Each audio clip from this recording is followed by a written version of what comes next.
आज हम rotational kinetic energy for point mass and rigid body के बारे में डिस्कस करेंगे। तो चलें सबसे पहले हम रोटेशनल काइनेटिक एनर्जी को एक एनिमेशन से देख लेते हैं। ये एनिमेशन मैंने DynRefInjet.illinois.edu की वेबसाइट से ली है, जिसमें आप देख सकते हैं कि यहाँ पर आपके पास ये दो शीट्स हैं और ये शीट्स क्या कर रही हैं, ये असल में रोटेट कर रही हैं। तो ये जो रोटेशन की वजह से एनर्जी होती है ना, इसको असल में हम कहते हैं रोटेशनल काइनेटिक एनर्जी। तो फिर मैं कह सकता हूँ कि रोटेशनल काइनेटिक क्या है, एनर्जी क्या है, ये असल में energy of a body due to its rotation है। यानी कि जब जब एक ऑब्जेक्ट रोटेट करेगा, जैसे कि ये व्हील भी क्या कर सकता है, ये रोटेट कर सकता है, तो उसकी जो रोटेशन की वजह से एनर्जी होगी वो कहलाएगी रोटेशनल काइनेटिक एनर्जी। अब बात करते हैं रिजिड बॉडी की पहले, फिर पॉइंट मास पर आते हैं। तो रिजिड बॉडी हम असल में ऐसी बॉडी को कहते हैं जिसका साइज और शेप तब्दील ना हो, यानी कि size and shape does not change on applying force. यानी कि आप इस व्हील के ऊपर जैसे कि आप इस व्हील के ऊपर फोर्स लगाएं और फोर्स लगाने की वजह से ना ही तो इसके साइज पर कोई फर्क आए और ना ही इसकी शेप बदले, तो हम इसको क्या कह सकते हैं कि ये हमारी क्या है, एक रिजिड बॉडी है। तो आज हमने एक रिजिड बॉडी के लिए रोटेशनल काइनेटिक एनर्जी को स्टडी करना है। उसके साथ साथ एक यहाँ पर पॉइंट बात लिखी हुई है, वो है पॉइंट मास। इसके साथ साथ हमने rotational kinetic energy for point mass की भी बात करनी है। तो पॉइंट मास असल में एक ऐसा मास होता है जिसका ना ही तो कोई साइज होता है और ना ही कोई शेप होती है, ये सिर्फ एक पॉइंट होता है बस। जैसे यहाँ पर ये, जैसे हमारे पास अगर एक कार हो और कार मूव कर रही हो और हम उसकी मोशन को स्टडी कर रहे हो, तो हम क्या कर सकते हैं कि इस पूरी कार के मास को ये कह सकते हैं या इससे रिप्लेस कर सकते हैं किसके साथ, एक पॉइंट मास के साथ। तो जो इस कार पे फोर्सेस लग रही होंगी वो असल में हम कहेंगे कि इस पॉइंट पर फोर्स लग रही है, यानी कि इस सारे कार का जो मास है वो इस एक पॉइंट के अंदर क्या हो जाएगा, कंसंट्रेट या जमा हो जाएगा, जिसको हम यहाँ पे पॉइंट मास, ये असल में हमारी सिंप्लीफिकेशन के लिए हम करते हैं। तो आज सबसे पहले हम रोटेशनल काइनेटिक एनर्जी एक पॉइंट मास के लिए ड्राइव करेंगे, फिर उसी काम को हम एक्सटेंड करेंगे एक रिजिड बॉडी के लिए। तो मान लीजिए कि हम अब rotational kinetic energy for point mass को ड्राइव करने लगे हैं। तो उसके लिए मैं क्या करता हूं कि एक मास को कंसीडर करता हूं, जैसे कि एक पॉइंट मास है और ये पॉइंट मास क्या कर रहा है, इस फिक्स पॉइंट के अबाउट क्या कर रहा है, सर्कुलर मोशन परफॉर्म कर रहा है। तो जब ये सर्कुलर मोशन परफॉर्म कर रहा है तो इसकी जो सर्कुलर मोशन या रोटेशन की वजह से जो एनर्जी होगी वो असल में रोटेशनल काइनेटिक एनर्जी है। तो अब हम उसको ड्राइव करेंगे। तो हम अब ये मान के चलते हैं कि ये जो हमारा मास है ये एक्चुअली हमारे पास m है और इस पॉइंट से लेकर यहां तक का जो फासला है वो रेडियस है, जबकि जो क्रॉस से पॉइंट रिप्रेजेंट हो रहा है ये हमारा एक्सिस ऑफ रोटेशन है, या फिर पिवट पॉइंट भी कह सकते हैं, जिसके अबाउट ये मास क्या कर रहा है, यानी कि पॉइंट मास क्या कर रहा है, रोटेट कर रहा है या सर्कुलर मोशन परफॉर्म कर रहा है। और इस पर्टिकुलर पॉइंट, जिसको मैं चले नाम दे देता हूं कि पर्टिकुलर पॉइंट वो हमारा P है, इस पॉइंट P पर इसकी जो वेलोसिटी है वो इस सर्कुलर पाथ के क्या होगी, वो हमेशा टेंजेंट होगी। और टेंजेंट एक ऐसी लाइन होती है जो कि सर्कल को सिर्फ एक पॉइंट पर क्या कर रही होती है, जैसे टच कर रही है। जैसे कि इस पॉइंट पर, मिसाल के तौर पर इस पॉइंट पर जो वेलोसिटी की डायरेक्शन होगी वो फिर इस तरफ होगी। अब हम ये जानते हैं जब एक ऑब्जेक्ट स्ट्रेट लाइन में मोशन करता है, जैसे कि ये कार अगर स्ट्रेट लाइन में मूव कर रही हो, तो इसकी मोशन की वजह से जो एनर्जी होती है वो ट्रांसलेशनल काइनेटिक एनर्जी होती है। तो उस काइनेटिक एनर्जी का आप रिलेशन पीछे पढ़कर आ चुके हैं। वो काइनेटिक एनर्जी हम रिप्रेजेंट करते हैं K.E के साथ। तो वो जो काइनेटिक एनर्जी होती थी वो असल में बराबर होती थी 1/2। अगर कार के सिनेरियो में देखें तो कार का जो मास है उसको हम m कह लेते हैं, ठीक है, और साथ वेलोसिटी जिसके साथ वो क्या कर रही होगी, वो मूव करेगी। तो यहाँ पे v का स्क्वायर, जब वेलोसिटी का स्क्वायर होता है तो वो असल में स्पीड बन जाती है, यानी कि जो v का स्क्वायर है ये असल में स्पीड है यहाँ पर, यानी कि ये स्पीड का स्क्वायर लिखा हुआ है। अब हमारा ये जो पॉइंट मास है जिसको हम क्या कह रहे हैं कि वो क्या कर रहा है, इस सर्कुलर मोशन को परफॉर्म कर रहा है। तो इस सर्कुलर मोशन को परफॉर्म करते वक्त असल में इसका क्या हो रहा है कि हर लम्हे पर जो एंगल है ना वो क्या हो रहा होगा, वो मिसाल के चेंज, पहले यहाँ पर आएगा, फिर ये यहाँ पर आएगा समझाने के तौर पर, फिर यहाँ पर ये आएगा। इसका मतलब है इसकी जो एंगुलर डिस्प्लेसमेंट है, यानी कि एंगल जो थीटा है वो क्या हो रहा है, वो चेंज हो रहा है। तो जब एंगुलर डिस्प्लेसमेंट टाइम के साथ चेंज होती है तो उसकी वजह से जो वेलोसिटी होती है वो असल में एंगुलर वेलोसिटी होती है, जिसको हम ओमेगा से रिप्रेजेंट करते हैं। अब हमने relation between linear and angular velocity के लेक्चर में ये पढ़ा था कि जो लीनियर वेलोसिटी है वो एंगुलर वेलोसिटी के साथ रिलेटेड है, v is equal to r omega.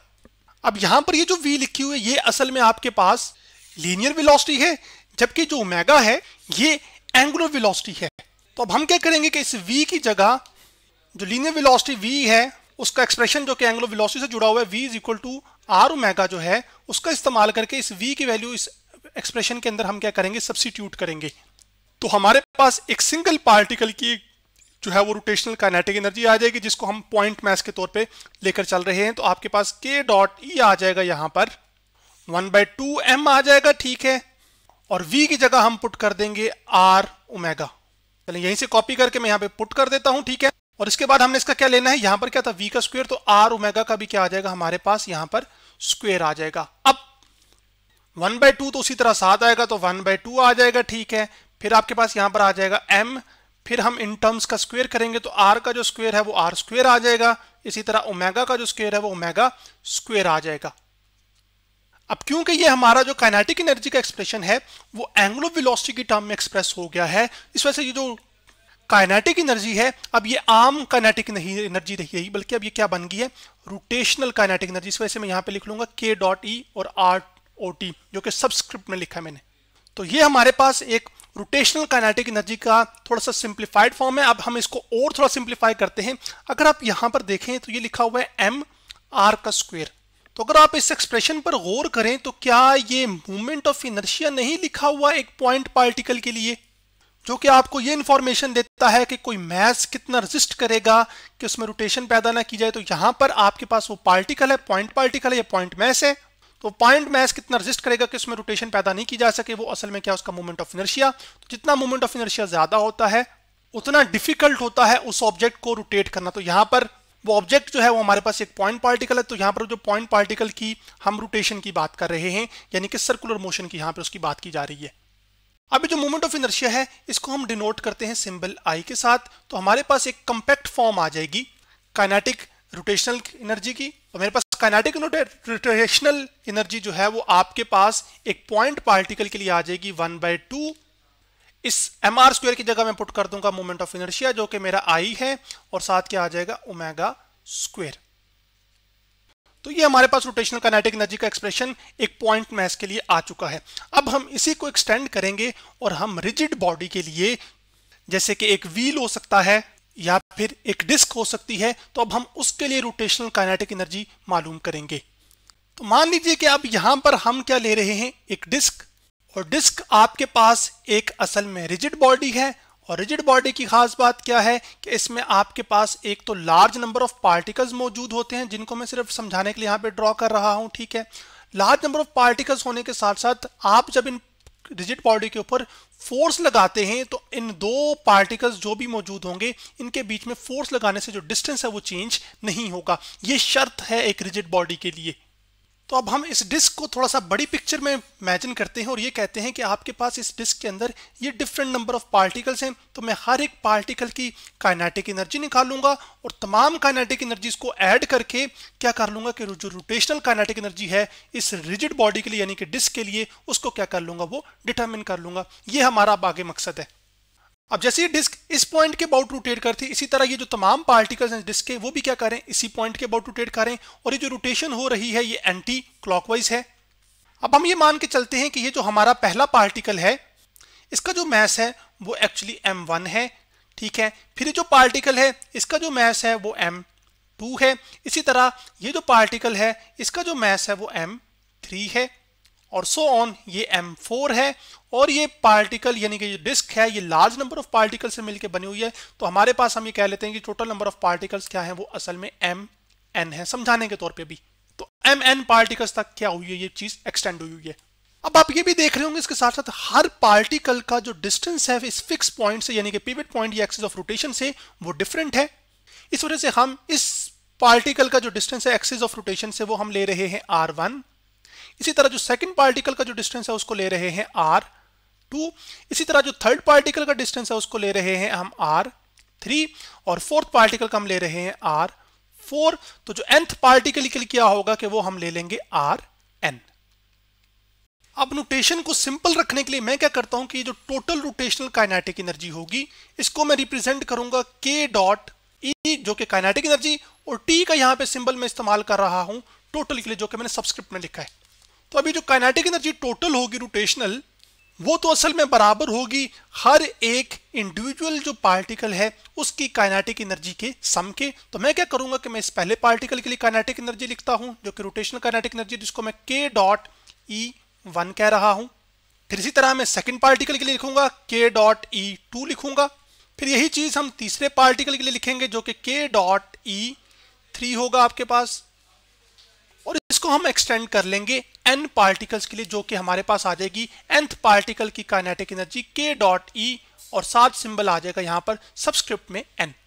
अब आप परेशान हो रहे होंगे कि मैं पीछे जो है वो रोटेशनल काइनेटिक एनर्जी को रिप्रेजेंट करके आया हूं सिंबल जो है वो k.e रोटेशनल के साथ, तो बार बार ये लिखने से k.e रोटेशनल 1 वो फिर उसको चीजों को नोटेशन आसान रखने के लिए मैं ये मान रहा हूं ये आपके पास काइनेटिक रोटेशनल काइनेटिक एनर्जी है फर्स्ट पार्टिकल की, और सेम चीज एक्सटेंड होगी सेकंड पार्टिकल के लिए, सेम थर्ड के लिए, फोर्थ के लिए, फिर सो ऑन nth पार्टिकल के लिए। अब एक सिंगल पार्टिकल के लिए हमने जो रोटेशनल काइनेटिक एनर्जी निकाली थी वो क्या थी 1/2 mr² ओमेगा स्क्वायर, उसको सिंप्लीफाई किया था तो वो आपके पास k.e और 1/2 i ओमेगा स्क्वायर आ गया था। तो अब हम इसका इस्तेमाल करके इससे हर एक पार्टिकल के लिए इस तरह की फॉर्म बनाएंगे और फिर सबको क्या कर देंगे, ऐड कर देंगे। अब मैं इन चार पार्टिकल्स के लिए काइनेटिक एनर्जी आपके सामने डायरेक्ट लिख कर ले आया हूं, जिसमें k.e1 होगा 1/2 m1 जो कि मैं से पहले पार्टिकल के r1 जिस पोजीशन पर है, और ओमेगा 1 जो है angular velocity of the first particle जो और उसका साथ square, same as it is में सेकंड पार्टिकल के लिए, same as it is third particle, same as it is fourth के लिए, और सेम आप चीज कर सकते हैं nth पार्टिकल के लिए जहां पर आ जाएगा k.e, यहां पर 4 की जगह n आ जाएगा, mn आ जाएगा, rn आ जाएगा और ओमेगा n आ जाएगा। अब यहां पर जो काबिले गौर बात है ये जनरल तरीके से बता रहा हूं ना, अब जब ये वाला पार्टिकल इस पॉइंट से असल में अगर इधर आता है, समझाने के तौर पर ये वाला पार्टिकल अगर थोड़ा सा मूव करके इधर आता है तो इसका मतलब ये होगा कि ये पार्टिकल और ये पार्टिकल ये इसी डिस्क का हिस्सा है ना, तो जब ये पार्टिकल इस पोजीशन से इस पोजीशन तक मूव करेगा तो इसका मतलब होगा कि ये वाला जो पार्टिकल है वो भी क्या करेगा, वो फिर आगे मूव करेगा। यानी कि जितनी एंगुलर डिस्प्लेसमेंट इस पार्टिकल ने कवर की होगी उतनी ही इन बाकी तमाम पार्टिकल्स ने क्या की होगी, वो कवर की होगी उसी टाइम के अंदर। इस वजह से जो एंगुलर वेलोसिटी होगी वो तमाम पार्टिकल्स की क्या होगी, वो सेम होगी। इस वजह से यहां पर जो मैं डिफरेंट सुपर सबस्क्रिप्ट यूज कर रहा हूं, ओमेगा 1, ओमेगा 2, ओमेगा 3 और ओमेगा 4 क्या हो जाएंगे, खत्म हो जाएंगे, क्योंकि तमाम पार्टिकल्स की एंगुलर वेलोसिटी क्या है, वो सेम है। क्यों? क्योंकि तमाम particles same angular displacement cover कर रहे हैं टाइम के अंदर। अब ये वैल्यूज मैं उठा के यहाँ पे सब्स्टिट्यूट करता हूं, तो अब मैं तमाम वैल्यूज पुट करूंगा तो आपके पास k.e आ जाएगा, इसकी जगह वैल्यू पुट कर दी, इसकी तरह वैल्यू पुट कर दी और सबकी कर दी, और साथ इसको हम एक्सटेंड कर लेंगे। यहाँ पर जगह नहीं है, ठीक है, तो मैं थोड़ा सा नीचे करके चीज़ों को लिख देता हूँ आपके लिए। तो ये बन जाएगा सिर्फ एक्सटेंड करके 1/2 nth पार्टिकल के लिए आ जाएगा mn, ठीक है, और rn और साथ क्या आ जाएगा, ओमेगा का स्क्वायर। अच्छा, इन तमाम कैलकुलेशन में मुझसे गलती हुई है एक, वो ये कि यहाँ पर आपके पास जो काइनेटिक रोटेशन एनर्जी थी ना उसमें यहाँ पर mr² था, तो हर एक टर्म में क्या आना था, यहाँ पर r², तो मैं यहाँ पे डाल भी देता हूँ आपके लिए। यहाँ पर भी r² आ जाएगा, इधर भी r² आ जाएगा और इधर भी r² आ जाएगा। सेम एज इट इज यहाँ पर भी r² आ जाएगा, इधर भी r² आ जाएगा और इधर भी r² आ जाएगा और यहाँ पर भी क्या आ जाएगा, r²। अब इन तमाम टर्म्स में से जो ओमेगा स्क्वायर है वो सब में मौजूद है, तो ओमेगा स्क्वायर क्या आ जाएगा, कॉमन, और 1/2 का फैक्टर भी मौजूद है, तो 1/2 और ओमेगा स्क्वायर का जो है वो कॉमन आ जाएंगे। बाकी इसमें से फिर आपके पास बच जाएगा यहाँ पर m1 r1 का स्क्वायर, प्लस फिर यहाँ पर आगे आ जाएगा आपके पास m2 r2 का स्क्वायर, इसी तरह इसकी भी टर्म उसी तरह आ जाएगी आपके पास m3 r3 का स्क्वायर, और सो ऑन, ये एक्सटेंड हो जाएगी nth पार्टिकल के लिए। तो यहाँ पर हम ब्रैकेट क्लोज कर लेंगे। अब आप अगर देखें तो यहाँ पर ये तमाम टर्म्स का क्या हो रहा है, सम हो रहा है। इसको हम एक कंपैक्ट वे में लिख सकते हैं वो इस तरह से कि आपके पास जो टोटल रोटेशनल काइनेटिक एनर्जी आ जाएगी उस रिजिड बॉडी के लिए, जो कि होगी 1/2 ओमेगा का स्क्वायर। तो यहाँ पर ये सम हो रहा है तमाम टर्म्स का, तो मैं यहाँ पर डाल लूंगा एक समेशन जो कि सम को रिप्रेजेंट करता है कि आप सम करो। अब अगर आप देखें तो सम किसका करना है, m और r के स्क्वायर का, m और r के स्क्वायर का, m और r के स्क्वायर का, तो इसका मतलब है यहाँ पर आ जाएगा m r का स्क्वायर। अब जो बात याद रखनी है कि खाली क्या हो रहा है कि सम तो हो रहा है, लेकिन हर दफा जो सबस्क्रिप्ट है आपके पास, ये जो 1 है, इधर 1 है, इधर 2 है, इधर 2 है, तो वो सबस्क्रिप्ट बदल रहा है। उसको हमने इस समेशन में एंटर करने के लिए क्या करना है कि हमने एक डमी इंडेक्स लेना जिसको हम i कह रहे हैं, और i चलेगा कहां से, 1 से लेकर जितने भी पार्टिकल्स के लिए आपने करना है। अगर n पार्टिकल के लिए इस टर्म को सम करना है तो क्या आ जाएगा, i = 1 to n, और जो डमी इंडेक्स आपने लिया है i, वो असल में उस mth mass of the ith particle होगा, mi mass of the ith particle, और ri position of the ith particle होगी। तो पहली दफा जब ये चलेगा यानी कि सम करेगा तो उसमें i की जगह ये पुट कर देगा 1 1, फिर प्लस करेगा, फिर i की जगह पुट करेगा 2 2, और सो ऑन, फिर ये चलता जाएगा। तो अब असल में अगर आप ये देखें तो ये असल में मोमेंट ऑफ इनर्शिया लिखा हुआ है एक रिजिड बॉडी के लिए। तो जो काइनेटिक रोटेशनल एनर्जी है वो असल में बन जाएगी आपके पास एक रिजिड बॉडी के लिए k डॉट ई और t। तो यहां पर आ जाएगा आपके पास 1/2 फिर ओमेगा स्क्वेयर, और इसको मैं i को पहले लिख लेता हूं ताकि थोड़ा एक अच्छा फॉर्म लगे, 1/2 i ओमेगा स्क्वेयर। तो ये काइनेटिक एनर्जी टोटल जो रोटेशनल है आपके पास आ गई है एक रिजिड बॉडी के लिए।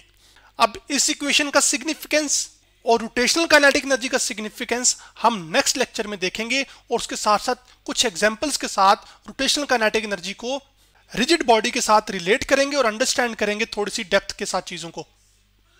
तो आज हमने rotational kinetic energy for point mass and rigid body के बारे में डिस्कस किया।